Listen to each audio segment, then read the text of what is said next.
जौन दादा लोग अपने में ठेलुअल कैले रखा है।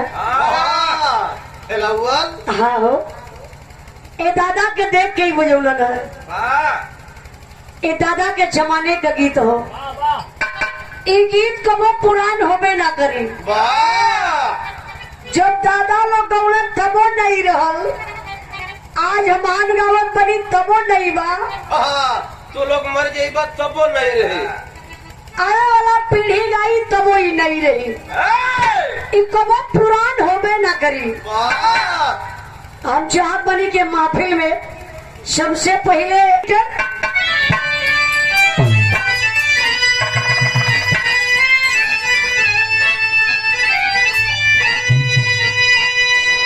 और सुन के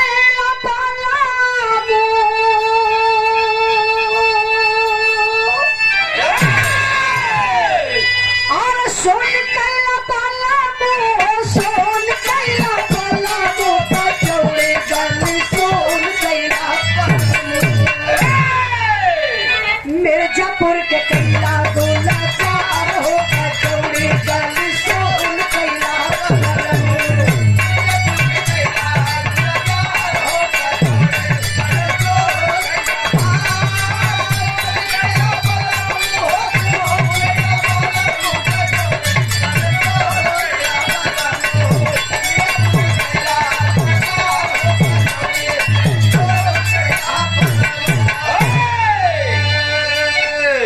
सून कैला बलमू कचौड़ी गली सून कैला।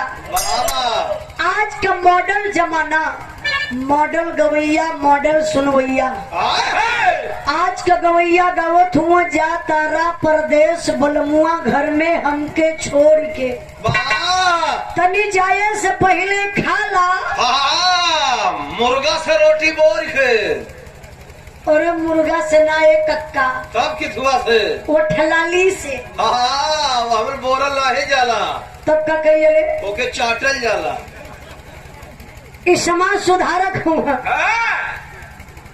अगर ये का ढक्कन ज्यादा पा जाइए तो मैं चावल सान के खा लिया। एक लाइन ज्यादा लोग और गवे का गाँव वाली जवन मजा आम के चटनिया तम सो धनिया में आम के चटनिया।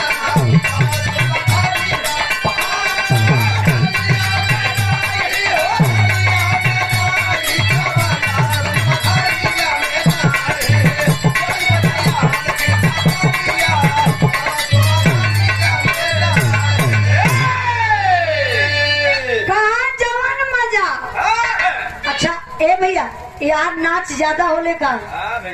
नाच ज्यादा होले का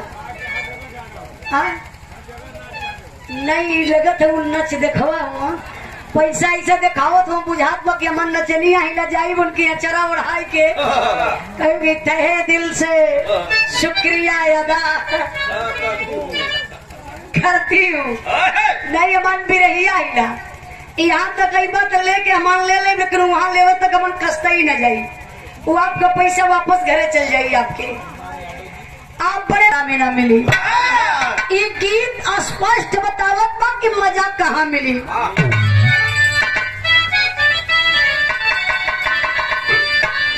जवन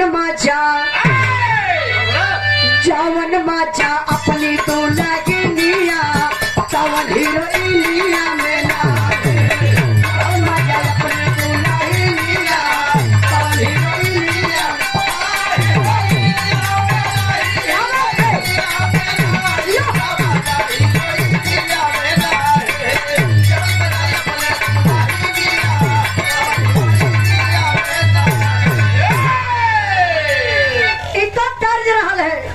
लेकिन भक्त माई पीड़ा वाली से